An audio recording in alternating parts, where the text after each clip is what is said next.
Horas manogot, mejuah-juah, ahoi, enjuah-juah, Yahoo, dan salam sejahtera buat kita semua. Shalom Bapak Ibu, dan saudara-saudari yang terkasih dalam Yesus Kristus, Tuhan dan Juru Selamat dunia. Puji dan syukur kita panjatkan kepada Allah Bapa yang Maha Kuasa, Sang Khalik langit dan bumi, atas segala berkat dan anugerah-Nya, yang senantiasa selalu menolong, menerangi, menuntun, mengayomi, dan mempersatukan kita dalam keharmonisan dan kehangatan persekutuan Kristen. Adapun nats dan topik yang menjadi bahan renungan harian untuk menguatkan iman percaya kita kepada Yesus Kristus, serta untuk menyalakan kobaran api semangat juang dalam rangka menjalani berbagai aktivitas hidup di sepanjang hari ini, Jumat, tanggal 10 Januari tahun 2025, tertulis dalam Efesus 6 ayat 14-15. Demikian isi firman Allah buat kita semua. Stand firm therefore, by fastening the belt of truth around your waist, by putting on the breastplate of righteousness, by fitting your faith with the preparation that comes from the good news of peace. Atong, jongjong mahamu, marhohos son hasintongan digoting muna, akah naung manolukon baju-baju partahanan, imahati gorani. Marsipatuh ma patmuna, laho makaringgason barita nahuli, pardameani. Jadi berdirilah tegap, berikat pinggangkan kebenaran, dan berbaju zirahkan keadilan, kakimu berkasutkan kerelaan untuk memberitakan Injil damai sejahtera. Bapak Ibu, dan saudara-saudariku para sahabat kantor hukum dan pengacara Hasudungan Silaen, yang dikasihi Tuhan Yesus Kristus. Hidup kita tak luput dari berbagai kesulitan, dan ketika kesulitan itu datang, tak sedikit dari sahabat kita yang memberikan advice atau motivasi agar kita kuat, dapat menyala untuk bertahan, dan bahkan berhasil menghadapi kesulitan itu. Tentu dalam menghadapi ragam tantangan kesulitan hidup, kita perlu membangun ketahanan yang merupakan sebuah proses panjang yang melibatkan pengembangan kekuatan mental, emosional, dan fisik yang akan membantu perkembangan kedewasaan diri kita dalam menjaga keseimbangan dan ketenangan dalam menghadapi suatu kesulitan. Demikian halnya bila kita ingin berkembang dalam kehidupan iman Kristen, atau menjadi dewasa di dalam Kristus, atau untuk menjadi kuat di dalam Tuhan.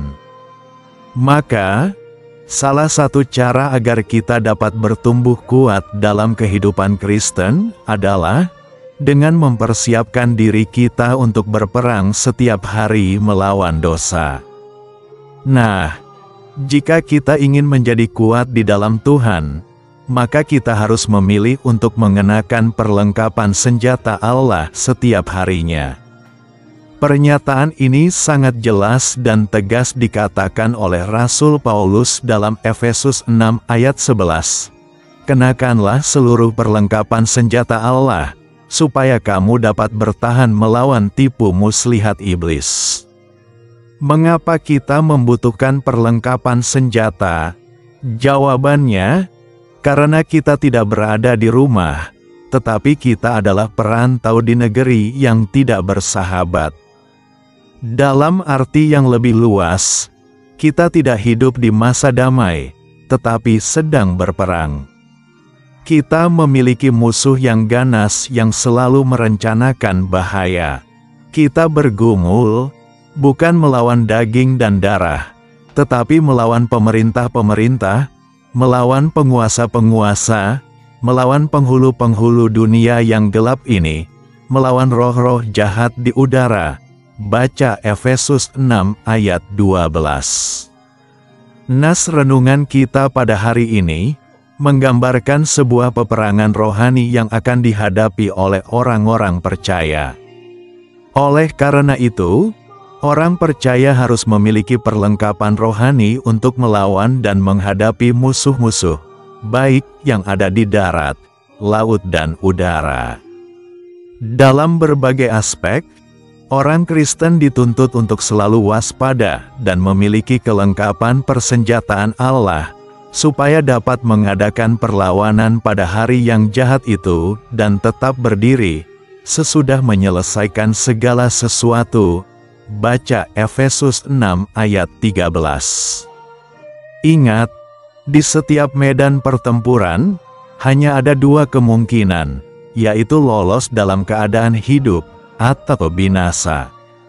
Namun, dalam peperangan rohani, kematian seseorang bukan sekedar kematian secara jasmani yang bersifat sementara, tetapi menyangkut kematian rohani yang tidak ada jalan keluarnya. Untuk memberi gambaran yang jelas mengenai perlengkapan senjata Allah, Rasul Paulus memakai ilustrasi tentara Romawi dengan 6 perlengkapan perang yang standar. Bila dicermati lebih dalam nas renungan Efesus 6 ayat 14-15 ini, dapat dibagi menjadi 2 bagian, yang mana 3 perlengkapan yang harus diikat di badan, yaitu ikat pinggang, baju zirah, dan kasut. Serta 3 perlengkapan lain yang harus dipakai atau dipegang, yaitu ketopong, perisai, dan pedang. Dengan ke-6 perlengkapan yang diilustrasikan Rasul Paulus ini, dapat diparalelkan sebagai kesiapan diri antara peperangan duniawi dan peperangan rohani. Perlengkapan rohani yang menjadi kunci pertama adalah ikatlah pinggangmu dengan kebenaran. Kita yang hidup di zaman now sangat rentan terpengaruh perbuatan dosa yang ditebar oleh iblis. Namun Rasul Paulus mengatakan secara tegas dan jelas dalam Efesus 4 ayat 14-15, sehingga kita bukan lagi anak-anak yang diombang-ambingkan oleh rupa-rupa angin pengajaran, oleh permainan palsu manusia dalam kelicikan mereka yang menyesatkan, tetapi dengan teguh berpegang kepada kebenaran. Dalam pernyataannya Rasul Paulus itu, ia hendak menyadarkan kita yang hidup di zaman now, bahwa Tuhan menyediakan para nabi, rasul, gembala, pengajar dan penginjil untuk memperlengkapi orang kudus dengan kebenaran sejati, demi pembangunan tubuh Kristus. Dengan kata lain, Alkitab menuntut setiap orang Kristen yang hidup di zaman now untuk belajar dengan baik dan senantiasa menggumulkan kebenaran dalam perilaku kehidupannya sehari-hari. Alkitab menempatkan prinsip kebenaran pada posisi pertama, karena dengan kitab suci inilah aspek terpenting yang memampukan orang Kristen untuk berdiri tegak di dalam kehidupan beriman. Berita kebenaran yang termuat dalam kitab suci ini tidak mudah diterima di sepanjang sejarah hingga saat ini.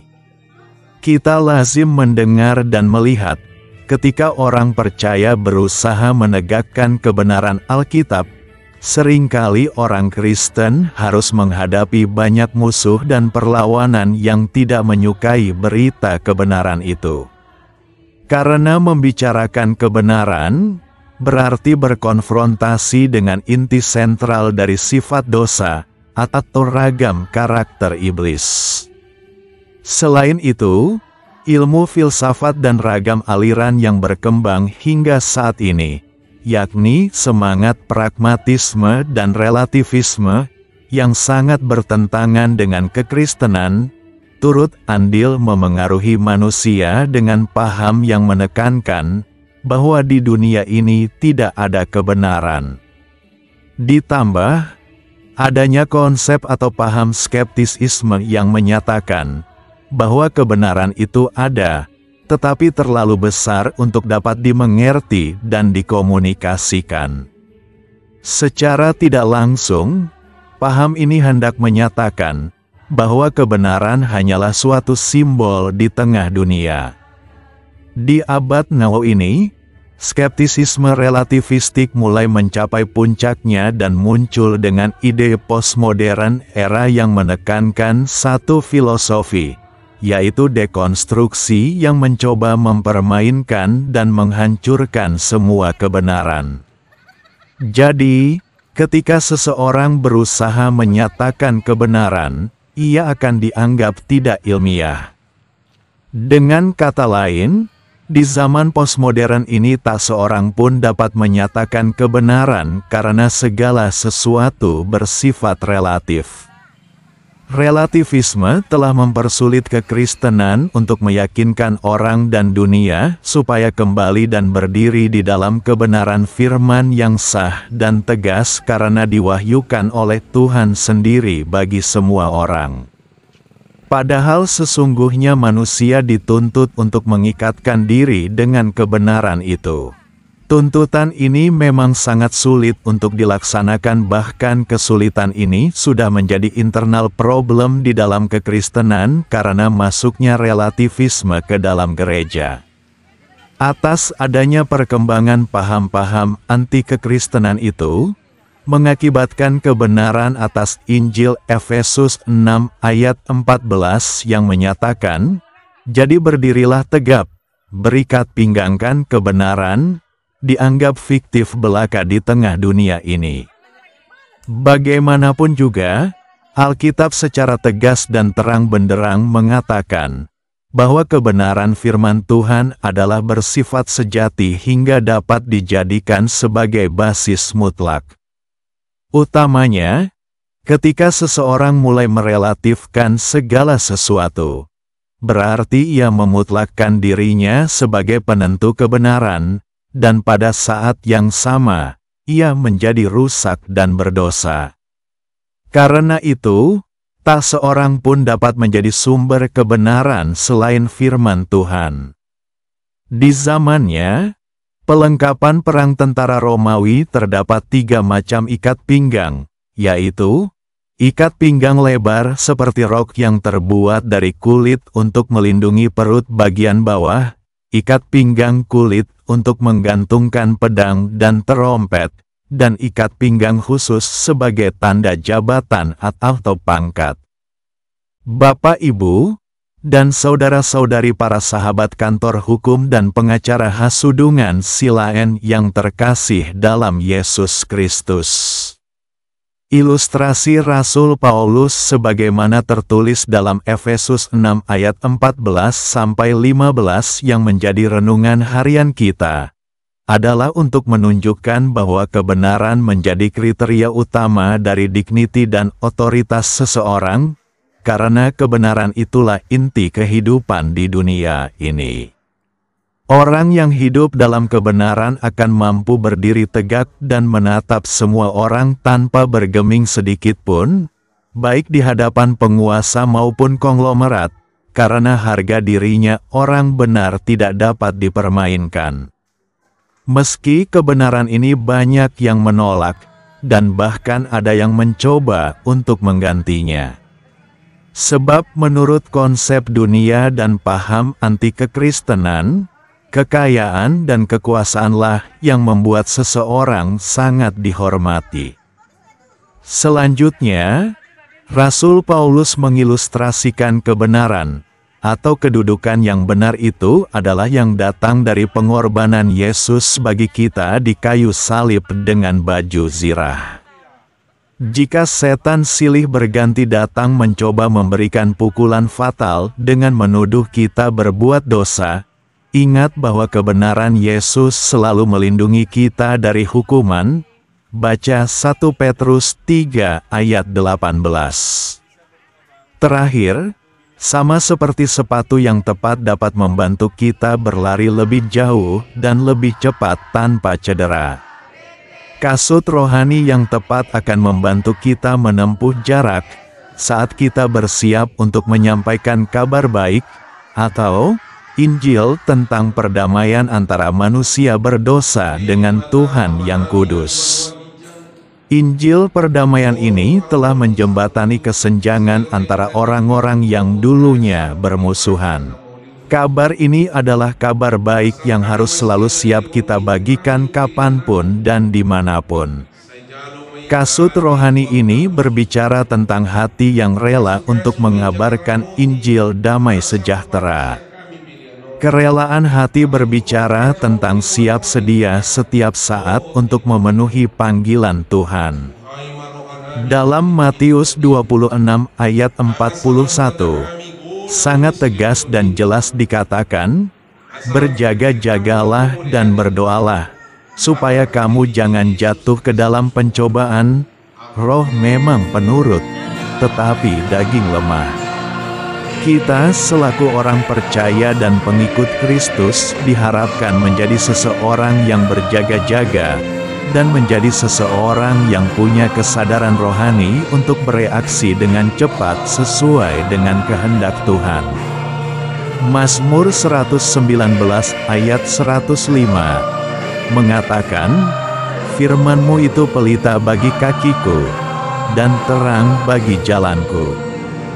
Jadi, sebelum kita mempunyai kerelaan untuk mengabarkan Injil, hati kita harus sudah dipenuhi dan dituntun oleh firman Tuhan.